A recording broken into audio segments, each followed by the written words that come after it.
Good afternoon and welcome to Gender Speaker Live, where today I'm talking about non-binary is not a new fad.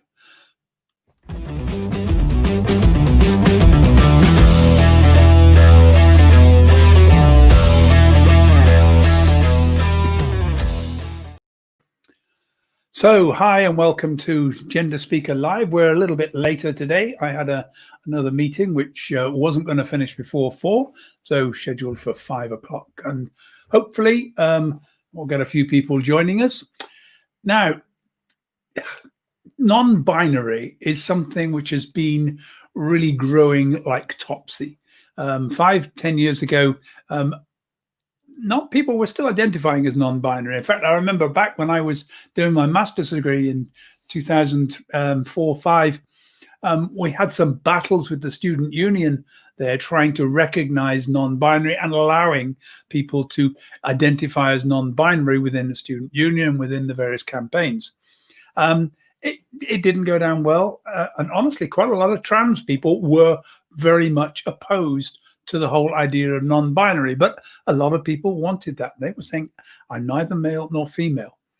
And when I did my master's degree, interestingly, one of the papers which I had to study was on bodies and power, it was called, but it was really about looking at various different cultures around the world. So we looked at drag queens in North America, but we also looked at what was happening, what had been happening in the Philippines. As it happened, my tutor had written a book about what was going on in the Philippines.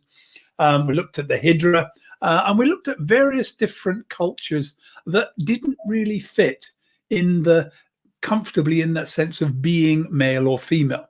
So I want today to take a little look at some of the back, because I've been hearing lots of stuff on Twitter and lots of stuff that's been going on in this toxic battle over gender issues, of people saying it's just some kind of fad that particularly girls are getting into and boys, it'll all disappear.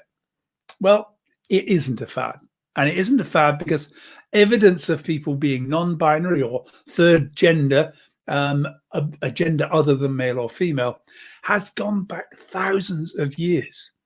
Now, I'm going to take the first one, the colonization of the Americas. When the Europeans began to colonize both North and South America, they noticed and began to notice within the Indian tribes and the Indian nations there that each of the tribes had within them a small number of people who didn't quite fit in to the sense of being male or female. Now, the interpretation of this by Europeans, very strongly influenced by the church, was that they were sodomites, they were homosexuals, they were basically an anathema. That was something they didn't want to see. And the treatment was pretty brutal, to be perfectly honest. The Spanish conquistadors have an etching that shows trans women, or berdache as they were called then, being literally thrown into a pit and ripped to pieces by dogs, showing how they were erasing the evils of this sodomy and homosexuality within the New World. Now, this is 500 years ago. This is the time when our laws in this country were quite strict. Men and women did not mix. They were very, very separate. Women, in fact, were often put in prison for wearing male clothes if they tried to pass off or were seen to be passing off as a man. Back in the 13th century, Joan of Arc, some of you will remember Joan of Arc, was imprisoned and finally burnt at the stake, not for witchcraft or anything like that. She had helped the French to beat the British, but for some reason the British had managed to negotiate having her as a prize for the negotiation. They tried everything they could to find something she'd done wrong, because she was talking to God and God had told her how to beat the British. She did. So they burnt her at the stake for cross-dressing, for trying to pass off as a man. Ultimately, the Catholic Church challenged this and said, hang on, she wore armor because there was no armor for men, for women. So the only armor available was a very small suit of armor made for a man, but was modified for her. And when she was in prison, she wore male clothes, trousers, because if she didn't, the guards raped her, tried to rape her. And that was passed off. They said, no, this was not. she was not passing off as a man. So all of this issue about men and women dressing in different clothes has been a long-standing problem and challenge. And so when they got into the New World, they really didn't like it. Now, when you look at the Americans, they didn't like the term Burdash. Burdash was a term came from France, but actually it was an Arabic term which meant rent boy. And that was how they saw all of these people. Now, each Indian nation had their own name for it. The Zuni tribe called them the Ihamana. The Lakota tribe, a very big Indian nation, called them Winkate. Each nation had its own name, and the role and type of people within each nation was slightly different. But in the main, we were talking about women who hunted with the braves and probably cooked while they were actually there. They did some female roles, but actually they were out doing hunting. They were hunting and killing animals for food. And then there were men who stayed back in the encampment, who stayed in the pueblo, and they helped with, they did some of the heavier work around the encampment when the men were away, but also they were weavers and they were potters, and they did many of the trades which were considered feminine. And there were those who were really right in between, male or female. Now, it wasn't separated into transgender, etc. These were all people who did not comply with the sense of being male and female. But unlike our society, which looks at that and says, oh my God, that's terrible, the Indians said, oh my God, there's very few of those. This must be a great gift from the great spirits. So many of them became counselors, they became healers, they became shaman. They were revered within their society because there were so few until the invasions, until the colonization, until the Britons came in. And what the British and the French and the Spanish tried to do was to assimilate and erase these people. So they brought all of the children were sent to single-sex schools where they were any two spirits, as we call them now, any two-spirit children were basically had it knocked out of them. They were forced to act and become boys, whether they liked it or not, and the girls had to act and become girls. So we imposed that, we enforced that by assimilating and tackling it. And essentially what happened was that the whole history of these third gender people within the Indian tribes was erased, because the Indian heritage is largely a oral tradition. They tell stories and stories carry on and pass on. Once everybody who knew somebody who was third gender had died, and that was pretty much it. That was the end of the culture. And the only thing they had to go on, back in the sort of mid 20th century, people started to look at the anthropological studies that had taken place that had looked at these various different pieces and these various different tribes. And back in the 1990s, the idea of two spirits re-emerged and has now become a huge, big movement within the Indian nations, within the United States. Now, you got to remember, in North America and South America, the Indians were a very large population. Difficult to get estimates because nobody really knows, nobody's really counting. They're all separate tribes. But estimates suggest as many as around 18 to 20 million Indians existed. They were killed not by wars, mostly by disease. Because what we did, we took smallpox, we took the plague, we took various different diseases into North America, and they wiped out huge numbers of people, just as we did the same in South America. We've been still doing that right up until the 20th century. So, oh, goodness me, we're doing it again right now, aren't we? Wiping out people with disease. So that's the North American Indians, and that third gender culture is now growing in strength as they're rebuilding and recapturing the sense of what two-spirit meant. And the idea of two-spirit is that these are people who contain the spirit of man and woman in one, and from that comes specific strengths that a few people have that they can gift to the tribe. Now, if we look at India and Asia, there's huge evidence there of third gender cultures right across Asia. In particular, in India, Pakistan, Nepal, we have the Hijra, neither men nor women. Now, in the early days, the Hijra also played a really important and very special role in society. When you got married, the Hijra would come to the wedding and they would bless the marriage. they would dance and bless the marriage, and people gave them money for doing that. When the child was born, the Hijra would arrive and they would also bless the child. Now, here's something interesting. If the child's genitalia were indistinct, indeterminate, that is, they were physically neither male nor female, they belonged to the Hijra. Now, this is an indication of where the base of the Hijra started. The Hijra were, in many cases, intersex. They were children who had, indeterminate genitalia, hermaphrodites, various different conditions. There were about 50 different intersex conditions where the physical body has characteristics of both genders. Now, there also is fairly clear indication that the Hijra were castrated. That is to say that not just testicles, the entire genitalia. These were predominantly male to female. The entire genitalia were removed. By the way, back to the children. If the children had indeterminate gender, they took the children away. And even today, there are Hijra, well-known Hijra in India, who were taken away from their parents because the Hijra were much more able to accommodate them and bring them up in their Hijra houses. Because the influence of the British wasn't that good. Slowly, under the influence of the Raj, the Hijra were pushed out away from the cultural place they held as something what revered, pushed away into the margins of society as beggars and prostitutes, living mostly on income from prostitution and from begging.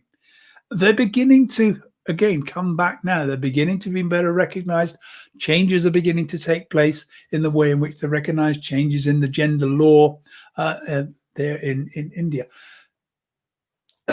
It's really interesting. I'm going to come back to the Hijra in a minute when we look at something else. But most important thing is that, I said they were blessed and revered, weddings and births. They still do that. They still do that and still will turn up at your weddings. And they can embarrass you. So most people give them some money just to get them to go away. Now pushed into begging and prostitution. But if we look across the whole of the world, what we see is in Indonesia, in the Philippines, the Oman, in Thailand, Africa, all across the world, the Pacific Islands, there are strongly held cultures which have existed for literally hundreds, if not thousands of years, where the culture accepts, understands, and respects people born neither male nor female. And it isn't just about intersex. These are people who show a tendency, boys who show a tendency towards female cultures, girls who show a tendency towards male culture. Exactly what we see within the LGBT community. They've existed for a long, long time. And the idea that this is just some fad, no, what's happened is still those people want to repress it, suppress, erase the whole idea of somebody not being male or female. And we have to understand that this is part of our culture. In biblical days, we heard about the eunuchs. Now, if you look at the definitions of eunuchs, it tends to say it's a castrated male. But the reality is, I think that's wrong. Because the more I look at it, the description of the eunuchs in the Bible is not dissimilar to the description of the Hijra in India and their role that they played within the great courts of the Muslim lords. Yet, I think the eunuchs in biblical days were almost certainly the same. They were third gender. They were people who didn't fit. Now, to be honest, lesbian, gay would have probably fallen into that general character of being third gender, not fitting in clearly male, clearly female. So what is happening now? Well, we are moving forward slowly, but there is a huge amount of opposition. Third gender recognition within the world, around the world, is increasing on a steady basis. And it's increasing because a lot of countries are now saying, okay, then you can have an X on your passport or an X on your driving license are easier to change than passports. Even where, for example, in Canada, they've put an X, you can have an X marker, but it still has to indicate M or F because otherwise it doesn't comply with laws in other countries. And the problem with the passport is you're going to use it to travel to other countries. Australia had X markers for a long, long time. In this country, we already use MX, although most people haven't come across it, but most government documents now enable you to be able to enter MX as an alternative to Mr., Miss, Ms., etc. I'm not quite sure. Mix, I think, is how you pronounce it, but this is the problem. Nobody knows how to pronounce MX. But the X has sort of become established as the de facto marker, so it's probably going to happen. Now, one MP, Christine Jardine, has put forward a private member's bill. It's had its first reading. Its second reading will be in November. And that is a bill to try to establish having an X marker on passports within Britain. Bear in mind that now we're out of Brexit, now that we're out of EU, we don't have to comply with any EU regulations. Although, to be honest, across Europe, most countries are doing this. Spain has done quite a lot towards allowing third gender markers. Various countries and US states allow X markers. It's steadily increasing almost on a daily basis. So, what's the final thing about it? I'm going to talk more about pronouns in a later episode, but the most important thing is that people who identify as neither male nor female also prefer alternative pronouns. Now, there is a whole range of different variations being suggested. None of us can remember them. It's hard enough just trying to cope with one alternative pronoun. So the alternative pronoun that most people who identify as non-binary prefer is the singular use of they, them, and theirs. Lots of arguments that, oh no, this doesn't work, this is not grammatically correct. Yes, it is. Okay, somebody's left their mobile phone. Can you give it to them? Or can you give it to them, we say? Yeah. If we don't know who it is, whether it's male or female, we automatically use them on their and theirs. It's something we generally use. Our problem is that if I know it's male, can you give it to him? Can you give it to her? Well, just use them. Exactly the same way as you would say if you didn't know someone's gender. The way I suggest people think about it is that this is two spirits. This is a person with the spirit of man and the spirit of woman. They're not just one person. They're two people in the same body, a male person and a female person. And they're blended together in this non-binary, agender individual. Talk about them as they, them, and theirs. I'm now identifying as non-binary. It works better for me. I've been using she for the last 20 years since I changed gender, primarily because there was no other option. I also am trans feminine. I prefer to present a more feminine way. And the thing about trans people is we've had to fit in. And there wasn't non-binary. It was much more difficult to get people to accept that. But now it's changing. And now in all of our organizations, we're going to have to start thinking not just about people who've moved from one gender to another, but people who've actually ended up in the middle and said, actually, I'm neither. I'm neither male nor female. I'm somewhere in between. Use they, them, theirs when you're referring to me. And actually, we're probably going to have to play with our language. A lot of labels will come out, but somewhere along the line, we're going to polarize down to some labels that work so that we can actually explain and talk about people who don't fit into the gender binary more effectively. Well, that's it for today. I don't want to go any further. We're back at 20 minutes today. Big topic. I just wanted you to see that people who are non-binary are not just catching onto some new fad. What they're doing is accessing a culture that has existed for thousands of years. It has been constantly facing pressure and problems from people who think that, God made man and woman and that's the end of it. God doesn't make mistakes. Yes, it's not about mistakes. It's about the diversity of human culture. We have some people who are male, some people are female. That's the majority. In the middle, we've got some people who are neither male nor female who are oscillating between the two. And trust me, as we start to see people coming out and accepting this, the numbers are going to surprise people. Already, we think there's at least 250,000 people identifying as non-binary. My suspicion is a lot more would if it was actually easier for them to do so. And it soon will be. Talk to you tomorrow. And tomorrow I plan to be here at 4 p.m. Join me then on the Gender Speaker Show. Just find the right closing video, and there we go. Good to see you. See you again tomorrow.